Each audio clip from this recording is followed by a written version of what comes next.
Welcome to Healers Talk Healing, the podcast where we gather to explore the art and science of holistic healing, uncovering the secrets to a happier, healthier you.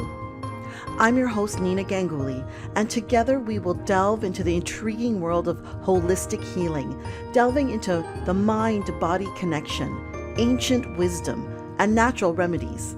Get ready for enlightening stories, thought-provoking expert interviews, and practical tips that will empower you to unlock your true potential and embrace a vibrant, balanced life.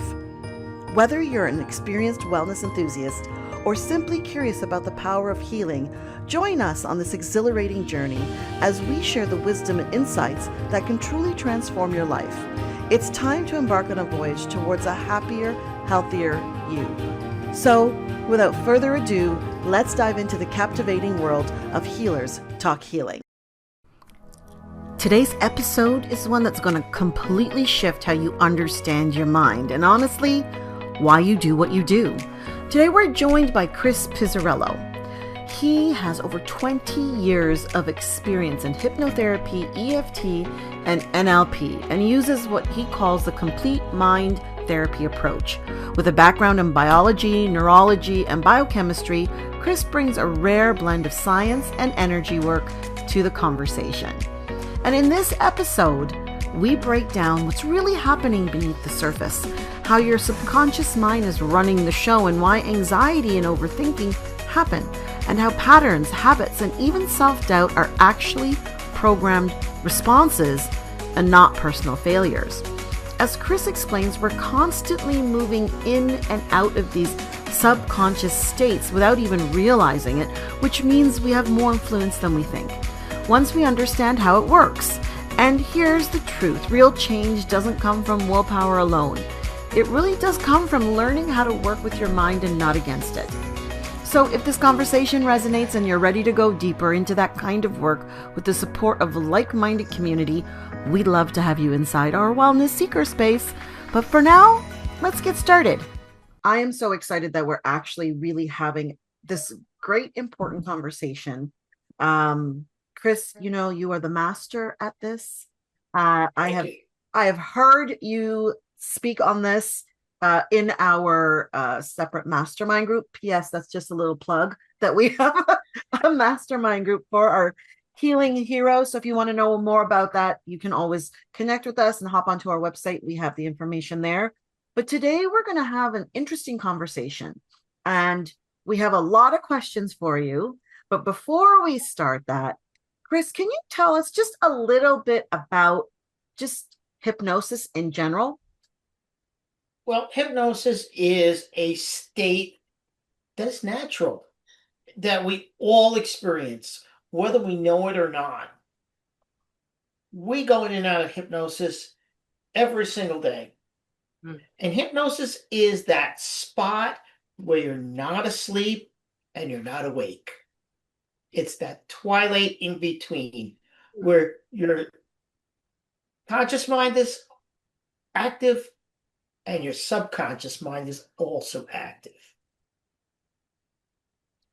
Okay, so if both of them are active at the same time, one of course we're aware of and one we're not aware of, how do they interact with each other? And is there one, like conscious mind, that supersedes the subconscious, or does the subconscious and what's there supersede the conscious?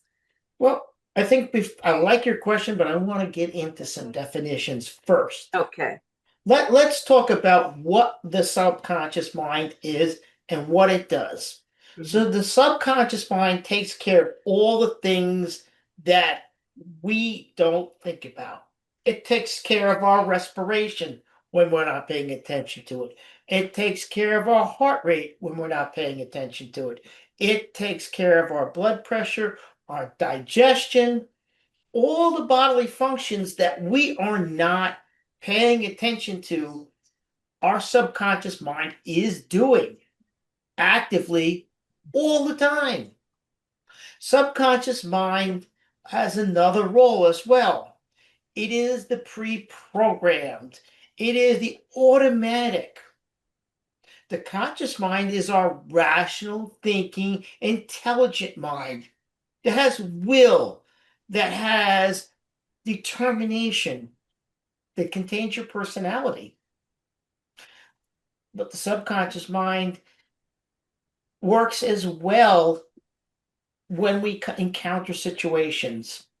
And what I mean by that is that we're always reacting to our environment. Is it too cold? Is it too warm? Is it too bright? Is it too dark? Here's people coming. Who are they? I'm driving down the road. How do I do that? And all that's inside the subconscious mind. The conscious mind is thinking, well, I'd like to change the radio station. I want to hear a different song. Or, I need to make a left turn at this corner. Oh, there are my friends and they're coming my way. It's that recognition, that active thought. That's the conscious mind. So with those definitions, to answer your question, Lynn, the subconscious mind is the majority of your thinking power. So when we say that, why do we use our subconscious mind so much? And the answer to that is because we cannot handle all the things that are going on at the same time. Can I pay attention to your necklace and to Nina's glasses and the color of her blouse and the temperature of the room and what's on my feet and what's in my display all at the same time? That's too many thoughts, too much information. Now, I'm taking it in, but I can't focus on each one of them at a time. So I have to shunt some of my thinking power to the subconscious so that I can have this conversation. That makes sense. As you were speaking, I'm like, oh, yes, I'm glad the subconscious keeps my heart going, my kidneys working. Exactly. And all the other internal functions as well, because if we had to think about every one of those, I don't think anyone would ever go anywhere. And would we even be able to communicate? It would just be, yes, it would be too overwhelming. And that's the reason why we lean into the subconscious mind, which is a great thing, as long as it's programmed correctly. Now there's the big caveat, right? As long as it's now we're getting programmed correctly. Yes. As you were talking, Chris, two things came to mind. Speaking of, the ability to focus or manage all of the I'm going to say stuff because my mind can't think of the proper word for it. All of the stuff is a good stimulus, thing. all the stimulus that comes in. That's the right word I was looking for. So people that have anxiety, for instance, a lot of thoughts are going on in their head. Like people, I know a couple of people who just have a lot of thoughts. Like there's a lot, they're overwhelmed inside of their own world because they're constantly thinking about all these things. Is this because the subconscious mind is like, I want to be really succinct in the question. Is it because the conscious mind or the subconscious mind, they're not working properly or they're not talking to each other properly? Like, what would have that? Like, I don't experience that, but somebody who does experience that, it sounds like something's not connecting. Yeah, there gets to a point where there's a lot of noise, right? And anxiety is really a state of fear. Okay. And so where does fear exist? Fear exists in the fight, flight, freeze mechanism. So when we examine where anxiety exists, it's inside of that mechanism. So let's look at what happens when we experience anxiety and why we have all these thoughts. Well, when we experience anxiety, our blood pressure goes up. our heart rate increases, our respirations get more rapid and shallow. Well, when we have these, we're getting ready to go into there's a saber-toothed tiger, and he's coming to get me. Now, what do? Mode. Now, here we are in modern day life. There are no saber-toothed tigers. So the thoughts now, and you say people have a lot of thoughts, and what happens is when we go out of our conscious rational thinking mind and we go into our back of our brain, which happens when we get into the fight flight freeze mechanism, then we get to the point where we are no longer we're thinking thoughts, but we're not understanding our thoughts, or rather, we're not able to focus on thoughts. So we have because let's pretend that we were encountering a saber-toothed tiger, and we chose any one of those three options that we have.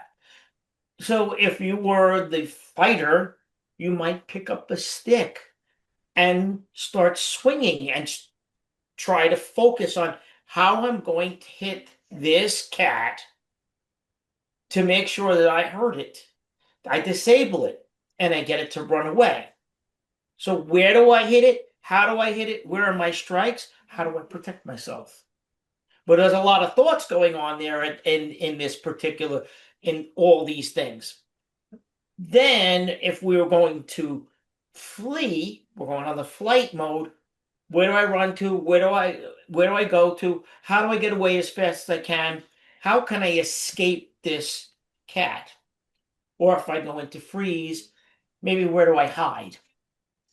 Where am I going to be protected, hidden and protected? There's all these thoughts going on. And just imagine now you're in an office and you're doing your regular daily work at work. And now the boss comes with a big extra job, and you have to do your job and this extra job. And now you got these thoughts. How am I going to do this? But I need to do that. Where I just need to be now, but I have this other things. Thoughts start spiraling. But are we focused? Are we inside of the moment? No, we're inside of the back of our brain and just not thinking, we're reacting. So that then makes sense. would an anxious brain, that's how what I'm gonna call it, is an anxious brain kind of always in that reactive mode? I would think so. No. But I'll tell you one of the main triggers, and this is going to find very interesting because we've all experienced it. Think about what happens when our blood sugar drops. You're getting so hungry that maybe you get a little woozy or a little dizzy. So that automatically kicks in adrenaline. And if you think about the adrenaline, what does adrenaline do? It increases your heart rate, rapid breathing, shallow breathing, blood pressure goes up. Sounds like anxiety to me. So a lot of people who have anxiety suffer from short-term blood sugar drops. Oh, interesting. That's interesting. That's the first time Very I've heard much that. so. Yeah, I hadn't really considered that, but Yeah. Okay. Yeah. There's a chemistry that goes in our body, and the hormones and the signals tell us how to react. And some of those things are overarching to our conscious mind. We'd like to think that we're always in control, right? We're always got it together, right? I can do anything I put my mind to. but that's not always the truth. And let's examine, where do we get those aha moments? Mm. Do we get them when we're thinking hardest, when we're putting max effort in? No. No, we get them when we're in the shower, Right. when we're laying down to go to bed, Yeah. when we're eating a sandwich. Yes. It's because the connection and the download from all the information happens at that time. We get the information that we've absorbed, we download it into the subconscious mind, or it makes the connection. All of a sudden, aha, I see it. Because we So, no longer have the other thoughts blocking our ability to make the connections. Mm. okay. So this is a question I have because you said that our minds, our subconscious mind and conscious mind, always taking in information all the time. Mm-hmm. So when we do have an aha moment, is it because maybe we've taken in information, we've not been consciously or fully aware of it, but it comes in, it's stored in the subconscious, and then at another time, when we are in the shower or eating our sandwich or what have you, Mm-hmm. and we're thinking about something, like, gee, how am I going to solve this problem? And then the aha moment comes. Is Mm-hmm. it, is, so are those aha moments always something where we've taken in information? Maybe I'm going to use the words, put the pieces together with other information. And Mm-hmm. then at the moment that we are, how is that problem solved? It's like the puzzle has come together and it's aha, and it all feeds through into our conscious mind. Correct. And here's another interesting thing. It's at that point we build the program. Mm. Okay. See, you just had Okay, an that makes aha. sense. Yeah, aha, I got it. You Okay. build that program that the subconscious runs. Remember, when we clear space by using the subconscious mind with pre-programmed things, we have more space to do what we do in our conscious mind. The conscious mind can only do about 3 to 9 bits of information at any time. When we're in a very low state, it's -2. When we have this amazing insight, it might be +4. So you can think about the range is like 1 to 13. Average, Mm. it's 3 to 9. And Okay. when you think about that, that's limiting. If you can only do 3 to 9 individual operations at one time, that's limiting.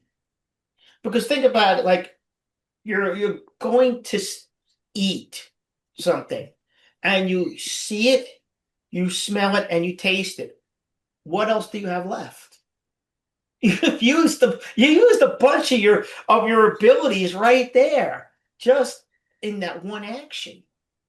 Okay, I'm gonna take the fork and put it in my mouth, but how many other more things can I do? Well, So I don't know, balance a checkbook and yeah, I know. I see your writing there. read a book. You're Listen to, figuring out how to get to the moon at the same time. Yeah, right, I right. got you. I got you. It's funny that I that's mean, that's what I was alluding to. It's that constant like thinking. And as you were speaking, and then you were speaking, I was wondering, does the subconscious mind then hold everything, like everything I've ever experienced, That's correct.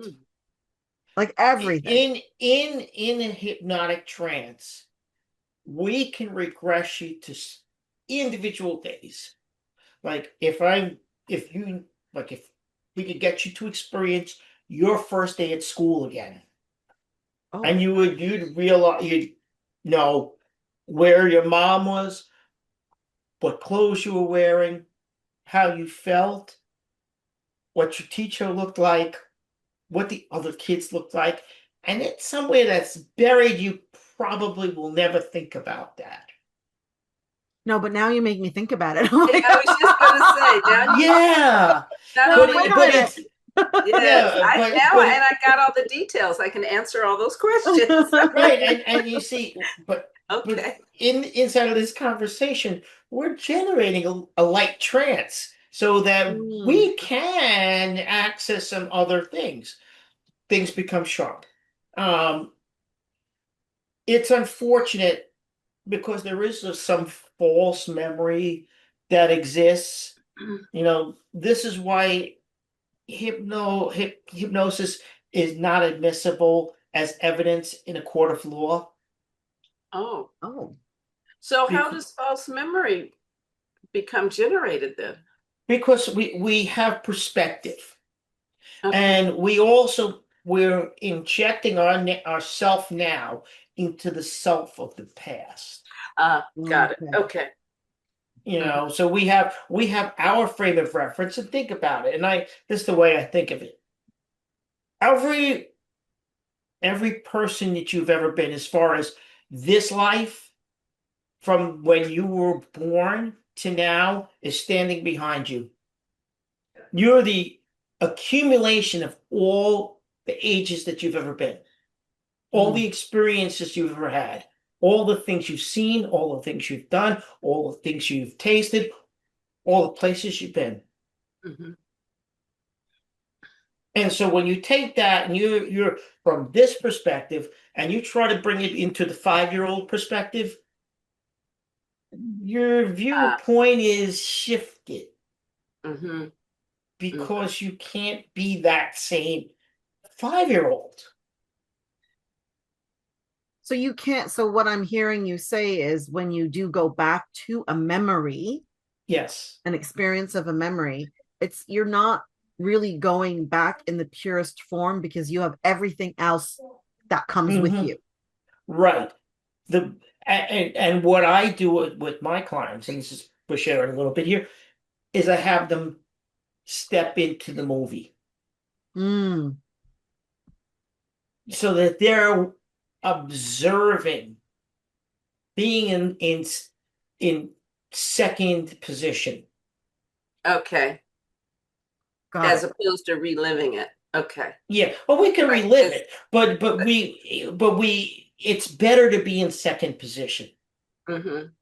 because then we can observe, we can see, and we can take in the action, especially when it's a traumatizing event. Mm-hmm. Mm, We don't want to be in first position when it's a traumatizing event. We want to be in second position. The only time we bring into first position is when we want to empower the traumatized person to be their powerful self. And mm. and we do bring in the adult or the older person to tell them they're okay, tell them that they got through it, they survived, they're okay. I find Okay, that so so fascinating. yeah, this is fascinating. I do have a question. And speaking about trauma, Mm, there was an experience I had when I was 5 years old, and it was one that I literally had no memory of, as if it didn't exist until I was about 33. Through my growth process and what I was doing, the I'm going to say memory of it came up, but not only the memory, I was actively experiencing in my physical body at that moment in time what happened. I could smell his breath and the alcohol all over him. I mean, it was an extremely visceral experience. Mhm. And now I'm asking myself, and I'm asking you, was that a memory of something that I actually re-experienced and relived? Or was it my mind, because I was 5, was it my 5-year-old self?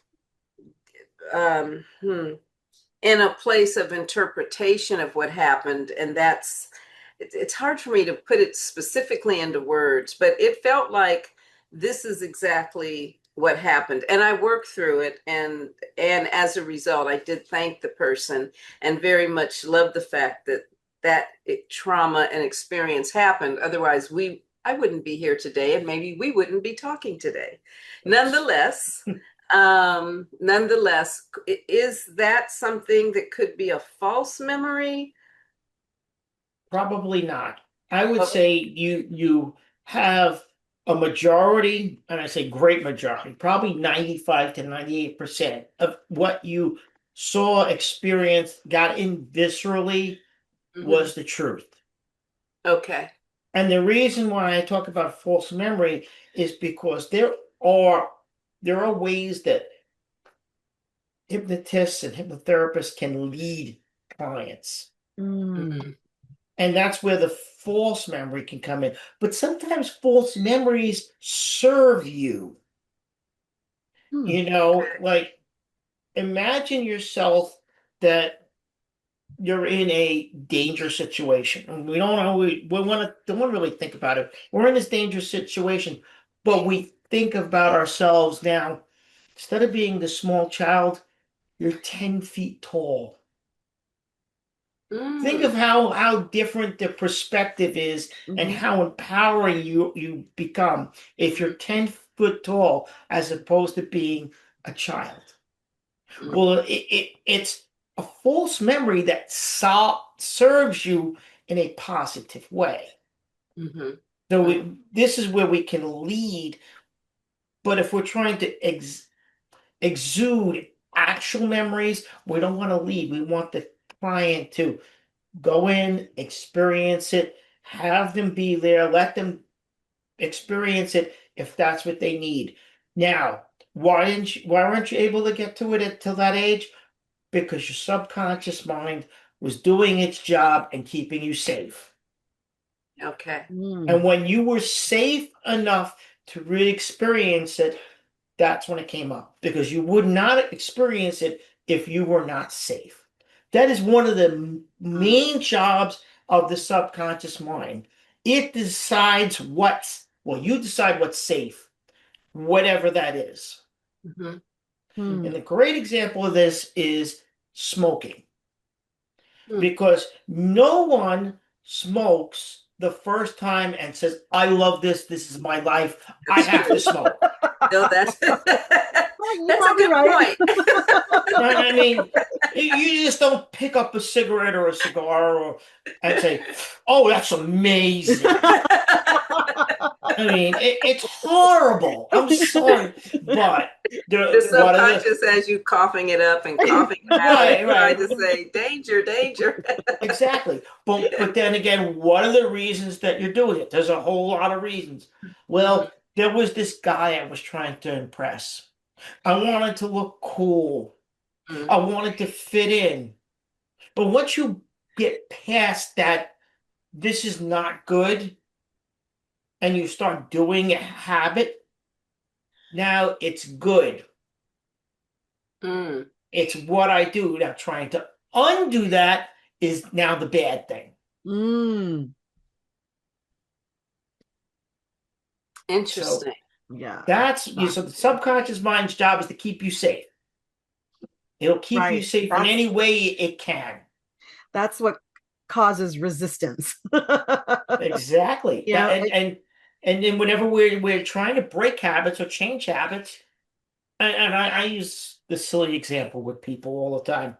I tell them, what foot did you put on the floor when you got out of bed today? Oh, And I can tell you. Okay. okay. And I can almost guarantee it's almost always the same foot, unless there's You're a reason absolutely right. not for that foot to be the first foot. Right? Mm. For instance, if you had this big cut on your foot and you always put your right foot down first, you would avoid the right foot, obviously. But otherwise, if that's your thing, you're going to put the right foot down first, you're going to keep doing it. Why? It's because what you do. Go try to change it. Mm. You may change it for 3, 4, 5 days. There's going to come a day you're going to go back. Because subconscious mind's going to say, no, I don't do that. Oh, I well. do this. Hmm. And it's a silly thing. It's something as silly as I put my right foot down first. Mm-hmm. I put my right sock on when I get dressed first. Mm-hmm. You know, now I'm thinking, okay, what do I do? Yeah, no, What it's do interesting. I do? I mean, you say, what we create these systems and how do I tie my shoes? Do I tie the left foot first or the right foot first? You know, It's interesting because I am very aware of those patterns. I don't know why, but I have become aware of those are things that it's not a big deal. But then we get to other patterns oh yes, that yes. have more significance in terms of how we truly live our lives and decisions we make and Hmm. things that take place as we go forward. And maybe that's why I pay attention to the smaller patterns in order to really start looking at what are the larger patterns in terms of what's taking place and how I'm making decisions and why and all of that. It's very true because we all have our little idiosyncrasies, right? And Mm-hmm. that's what makes us individuals. Mm. It's not important to take away the idiosyncrasies, but when it comes to things that are blocking us from doing what we want to do in our conscious, rational, thinking, intelligent mind. You may say, hey, it's January 2nd. I'm joining a gym and I'm going to go to the gym 5 times a week. Now, your mind, your willpower, and one of my mentors says, what is willpower? The thing that you can never find when you need it. And I love it when she says that. Ah. And so, yeah, you, the willpower, you thinking about it, or are you going to do it? The only way you do it is you either, and you do it, you give yourself incentive to do it. Mm. Well, if I go to the gym 5 times a week, then I'm going to fit into that dress that I want to get into. Or, hey, I got a wedding coming up and I wear to wear this suit. Or I want to look good when I'm on the beach. Yeah, that's an incentive for many. Yeah, yeah. So when we use that kind of like carrot to make the horse go forward, so to speak, Hmm. we can create the momentum. There's going to come a day, about 10, 12 days in, the momentum gets a little bit down, and do we go to the gym? And if we can find the carrot that's going to drive us, we'll go to the gym and we'll keep moving forward.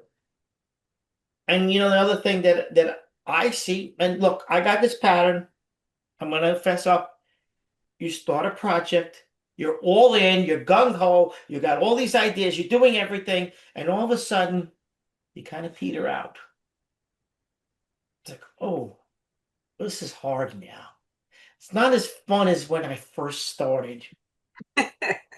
And so you got to find the motivation, how to keep going. What makes it fun? Right. And one of the things that somebody said to me a long time ago that makes so much sense is that the way that you live as an adult is you have to play. Mm. If you can play in the things that you do, you will always be successful. But Hmm. that's because you're feeding your subconscious mind. Because what do children want to do? Play. Play. And fun. where did our subconscious mind develop? When Mm. we were children. Mm-hmm. So Mm. maybe the play is a little bit different than what it was. Maybe we don't want to go skipping rope anymore. Maybe we don't want to do the hand claps that the girls do. Maybe we don't want to. I'm drawing a blank. Uh, The seesaw, hopscotch. Hopscotch, hopscotch. hide and Uh-huh. seek. Yeah, or jacks. Oh, Mm-hmm. oh, Chris, you're bringing back Yeah. good memories. I love Jax. I love Jax. Maybe we don't want to play goldfish anymore. Mm. But we have other games that we can play. Mm-hmm. And we can, and I know for me, when I'm doing things and I can make it a game, I'm much more successful. Mm-hmm. I'm much more successful. It's a game. I get to challenge myself. I get to see how good I can do. I get to, and the only, and for me, I try not to try to go up against anybody else, like try to use them as a benchmark. I'm the benchmark in my game. How can Mm. I do it a little bit better today? How can I do it a little bit, have a little bit more fun doing it? How can it be more interesting? How can I be more involved? Because let's face facts. Memorizing facts is boring. Yes. I mean, we have to do it, but memorizing facts are boring. We don't want to sit there. Oh, I want to memorize all history and it's boring, right? But if we can make it fun and we can make it relatable, then we do it. Mm-hmm. But remember, we're using that part of our subconscious mind. I love it. It's like a hack.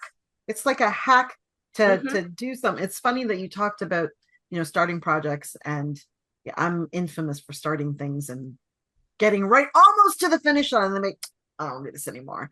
But the other thing that you brought to mind when you were talking was um many moons ago, I decided I wanted to climb the CN Tower. So I'm in Toronto, just in case anyone wants to know why I'm talking about the CN Tower. I live just outside of Toronto, and the CN Tower is a very tall, tall, tall structure with 1,776 stairs. Mm. And what happened, I'll tell a little story so I can build it up. So what happened was I was taking a course at the University of Toronto, and I had to walk upstairs. And I walked up like 2 flights, and I was like, oh my God, I'm out of breath. I can't believe. And I was, how old was I then? Maybe, oh, I don't remember, in my late 30s, early 40s. And I thought to myself, I cannot be this age and out of breath walking upstairs. So my crazy mind said, you know what? I need to get in shape. But the thing that motivated me, I'm like, I need to find something to motivate myself, which is I'm going to walk up the CN Tower. So I'm going from 2 flights of stairs to try to walk up 1,000. 144 flights of stairs. And then, of course, I have to, haul in all my buddies and say, okay, who wants to do this with me? Because I'm doing this by myself. And, I did a whole lifestyle change in order to be able to walk up those stairs. Mm. And the reason I'm sharing this story is it's that carrot ended the minute I finished walking up the stairs. The carrot. So then I stopped being more healthy. I stopped working out because I did it. I walked up the stairs. At that time, I think I did it in like 35 minutes. I did it twice more, and I got slower and slower each time, but that's irrelevant. It's interesting that what I'm hearing is when we're working with our subconscious, because it's so resistant to change or something new or outside of our comfort zone, when we make it more fun or we have maybe a longer game in mind, it makes it, I'm not going to say easier, maybe more fun, maybe more challenging. I think it's important for us to, in the conversation, like walk away with a hack, because all of us deal with this. I think all human beings have some sort of this thing that happens to us. Yes. Yes. The other thing I was thinking too is if we could find a way for that carrot to be something that just, okay, so we've gone here. Now we can go here. Oh, let's make the carrot here. And let's make it here. And just keep moving that carrot until the subconscious, I'm going to say, reprograms itself to go, oh, well, I guess this is what we're doing now. Mm-hmm. No, it's very And true. and if we can find that space, that works. So for me, it's Disneyland because I was born, raised, and grew up in LA. In fact, I was established the same year that Disneyland was. We're only a month apart. So, and so when I get to a, certain point, I'm like, you get to go to Disneyland. See, there's the carrot. And then there's the carrot. And I have a fabulous time. And then I get to another point. I'm like, oh, this time we're going to do Disneyland and California Adventure.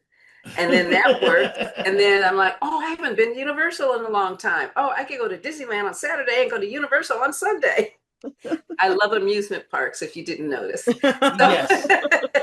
Yes. But it's play as adult really is motivating. And like I said, the subconscious mind needs to be stimulated to do what it doesn't want to do. We have to give it a reason to do it, or it's going to go back to, oh, it's so much easier just to sit on the couch.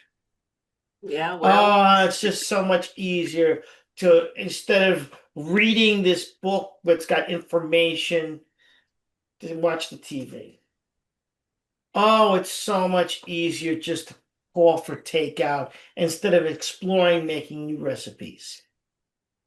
So, Chris, a question to you is, a lot of times when we fail or we're not successful at reprogramming our subconscious mind, we make ourselves wrong. And then there's that whole spiral and, vicious cycle that happens to us. And, we make it something about ourselves.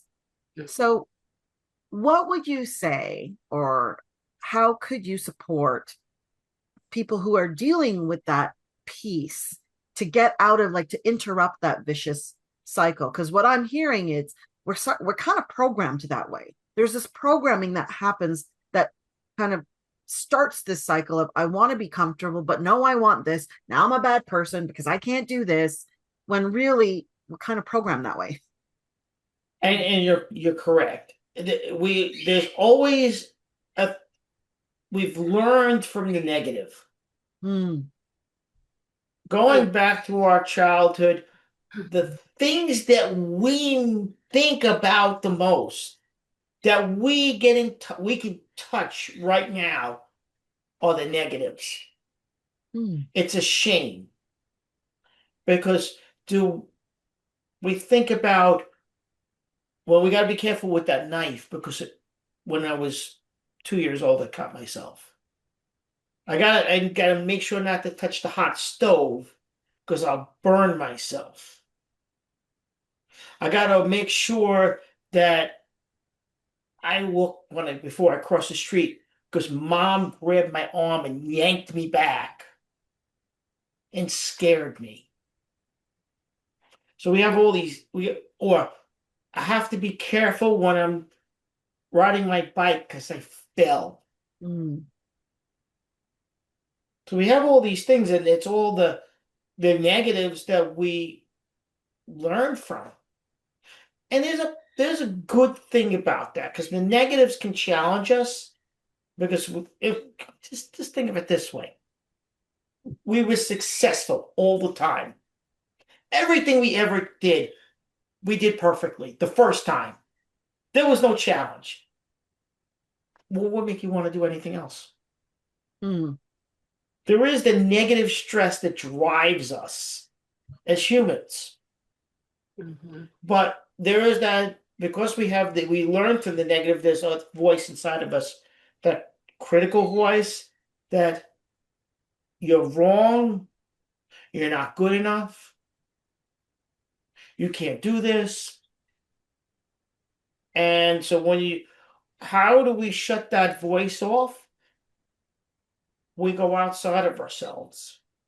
because the way that we view ourselves versus the way that other people view us, if you were to ask your friends about, hey, let's talk about Lynn, and they would have all these glowing things to say about you, and you would say, well, oh, but I didn't do this, and I didn't do that, and I could have did this, and could have been more supported here.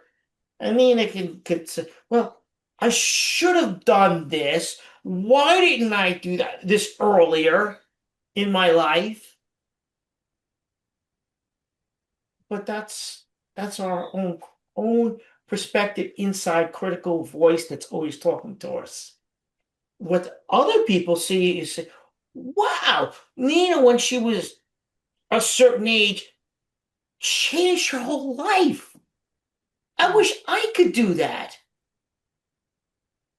But we don't see that. Mm. Right? So when we look out, we take a different perspective. And that's the key word, perspective. Yes. When we change the frame of where we're looking, we can create success because we know that's not true. What we're saying about ourselves is really not true. What other people see is more the truth.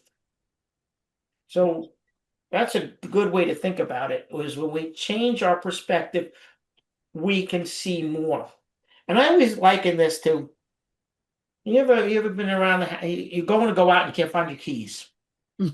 Oh my God, where's my keys? I don't know where to put them. Oh, where's my keys? Where's my keys? And you're walking, and it's, all of a sudden you just turn around and they're right in front of your face. Yes. Yes. Why? Because you weren't in that perspective. When you change your perspective, everything became clear and it was right there. Yes. Okay, so is there a way to go through hypnosis to change perspective and also to eliminate the critical voice, if you will, the internal Well, critical voice? well, the perspective, like I said, it's by standing outside yourself, looking at the movie of yourself, seeing who you really are, as compared to what you're seeing. The other thing that the people lack, they lack confidence. Majority of people lack confidence. Even if they show up and they present as confident, they still lack confidence. Like, you'll see the speaker on the stage and they just look so cool. They look like they got everything together. They're doing it exactly the way you would want to do it. But you didn't see them 10 minutes before when they were looking in the mirror and they were like, oh, I don't know if I can do this. And then, even if they did it 100 times, they go through that moment of self-doubt and where I'm not good enough. So when we eliminate the thought of, I'm not good enough, I have enough confidence, and how we do that is we create a physical feeling. Okay. Because the mind and the body are connected. So when you could think of a time when you were confident. Anyway, let's just take a second and think of a time when you were confident. And you can connect that physical feeling where you felt it in your heart, your chest, your arms, your head. And then we bring that in and we anchor it. And every time you think about it, you become confident. I like to do it with something simple like rubbing your hands together or rubbing your fingers together. Every time you rub your fingers like this, you'll feel confident and you'll think about that feeling and you'll feel it. Every time you put your hand on your chest, you'll feel, I'm good enough. I love myself. And when you could do those two things, you can do anything. I like that. I like that very much. So there are some, and I'm giving away some stuff, but that's okay. It's when we create the physical, we attach to it, Mm. right? Think of it like you're in your boat and you don't want to go anywhere. So what do? You throw out an anchor, Mm-hmm. right? So where do if I want to not get out of confidence, I'm going to create an anchor. If I want to I want to get into, I'm good enough, I create that feeling of it, create that anchor.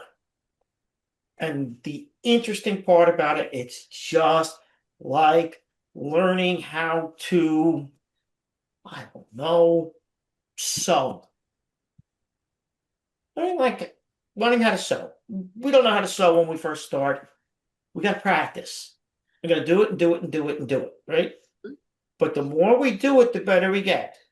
The more you do it, the easier it becomes. And if you keep doing these things, we keep anchoring our anchor with the thought of, hey, I'm good enough. Hey, I'm confident. Hey, I'm smart, I'm intelligent. Hey, I'm good looking enough. I'm attractive. Because we all have this other part of us that people think that we don't look good. Well, this is, we're looking at ourselves, because we could see every little minor flaw in ourselves. Yesterday there wasn't that. I don't want that. So we see every little detail. People aren't looking at every little detail. I mean, look and see and say, wow, Lynn's got very kind eyes. Mm. You look at Nina and her eyes are compassionate. And that may be an attachment. And that's something that people may notice.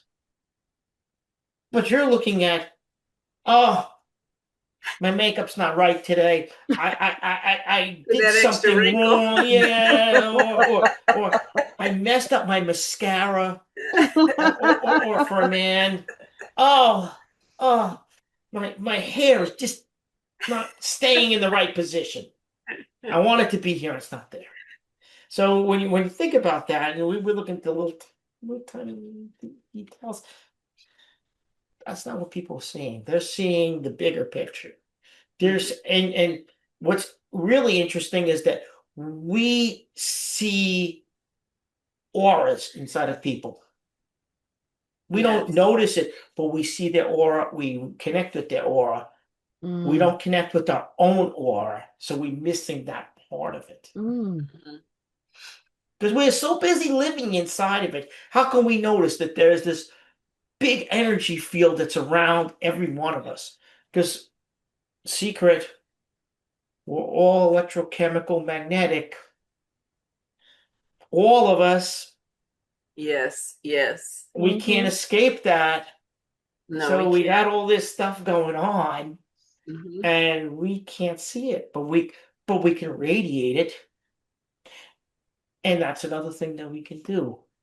Like, radiate out those good feelings out to everybody. Connection. How do I make connection? Radiate those good feelings out of how I can feel good and how people feel good about me. Mm-hmm. This part works. And that's how we defeat the negative thoughts, the negative feelings, the feelings of being small, and a lot of the anxiety. Because a lot of anxiety is what? I'm not good enough. Mm. Okay. Well, Now, I and think how do we get that defined? Because when we were in a bad spot, something chemical happened to us inside of our body. Well, this has been excellent. This has mhm. been very, very good. And we can also see how, as you stated in the very beginning, we are always in a state of hypnosis. In one way or another. So this has been incredible. Well, let me Yeah. give you before we end this, I just want to do one little tiny exercise for everybody who's watching this. Think about when you're in a movie theater. Okay? You're watching the movie. Do you know how much time passed? No. Do you start getting involved with the characters so much that if it's a really sad scene, you might cry? Mhm. Yes. You may have a character that you're rooting for, and when something great happens to them, you get elated. When something bad happens to them, you feel it in the pit of your stomach. That's hypnosis. Hmm. Hmm. Mhm. That makes sense. Well, Wow.